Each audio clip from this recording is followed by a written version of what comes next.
right, hello. Today we are working on 8.4 properties of trapezoids and kites. Your essential question says, how are the diagonals and angle measures related in trapezoids and kites? Today we're going to talk about trapezoids, isosceles trapezoids, and kites. I'm going to talk about those more in the coming slides.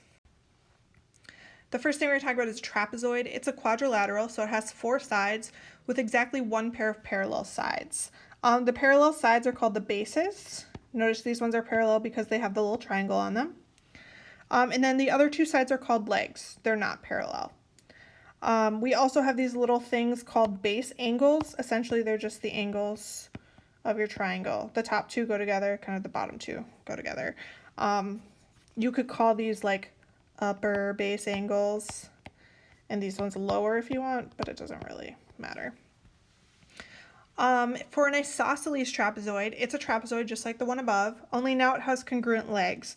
So that means that these two sides are the same length.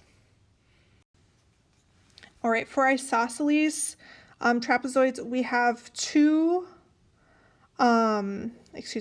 properties. The first one is base angles are congruent. So that means they're the same size. So for this one, notice B and C, they're both on the same base. They touch that same side, so they're going to be congruent. So angle B is congruent to angle C. And then notice A and D, those both touch the other base. So that means angle A is going to be congruent to angle D. The second property about these is a lower and an upper base angle are supplementary.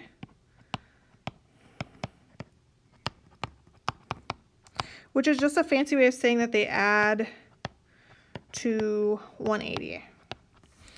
Notice that A is on the bottom and then B is on the top right above it. So I could do angle A plus angle B equals 180.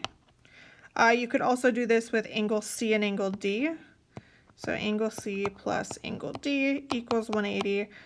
You could also kind of go like across from each other too. So you could do like angle B plus angle D equals 180, or my last one, angle A plus angle C equals 180.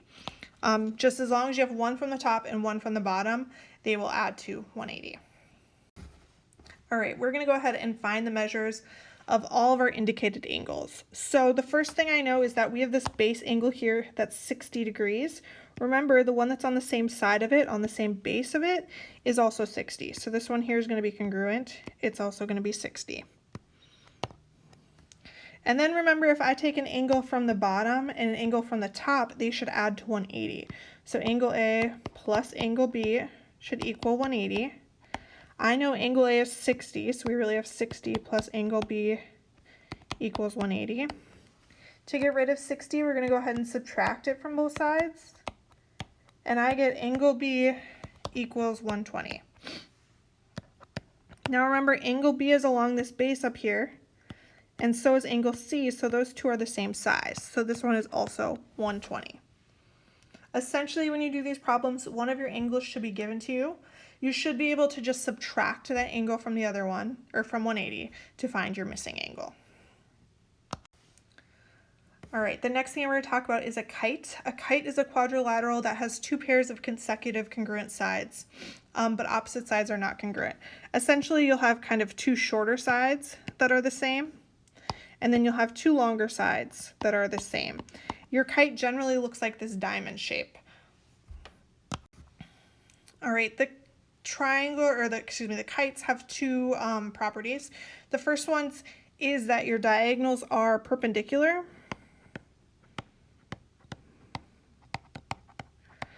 Which means they cross each other at 90 degrees. So you could put a right angle here, but you could also put one in all of the corners. Inside, they all equal 90 degrees. The second property is the main diagonal bisects a pair of angles. And you can see that here, this angle here bisects these two. So those two angles are the same size. and it bisects this one and that one. Those two are the same size. Now, generally, you can look at it and determine which one is your main diagonal. Generally, it's the longer one, but if I look at my other diagonal, which is CA here, notice you kind of have a bigger angle on one side and a smaller angle on the other. You can kind of visually tell that that one isn't going to hold true for that specific diagonal. All right, so for an example, we have to find the measure of our indicated angles. Again, we know that our diagonals bisect each other, so all of these middle angles right off the bat are going to be 90 degrees. So angle 1 is going to be 90. Then I notice inside this triangle here, I have 32, I have 90, and I'm missing angle 2. Remember, the angles of your triangle add up to 180, so I can do 90 plus 32 plus angle 2 equals 180. If I do 90 plus 32, I get 122. So I have 122 plus angle 2 equals 180. We can go ahead and subtract 122 from both sides. And when I do that, 180 minus 122, I get angle 2 equals 58 degrees. So this one's going to be 58. So this one we said was 58. And then my last one, remember, my main diagonal cuts my angles in half. So if this one's 32, the one on the other side also has to be 32. So angle 3 will be 32.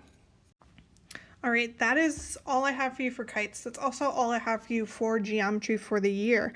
I just want to thank you so much for all of your hard work and for putting up with distance learning. I know it hasn't been the easiest, but I do appreciate everything that you've done to make it happen. Again, if you have any questions, if you need any help on any of this work, please reach out to your teacher.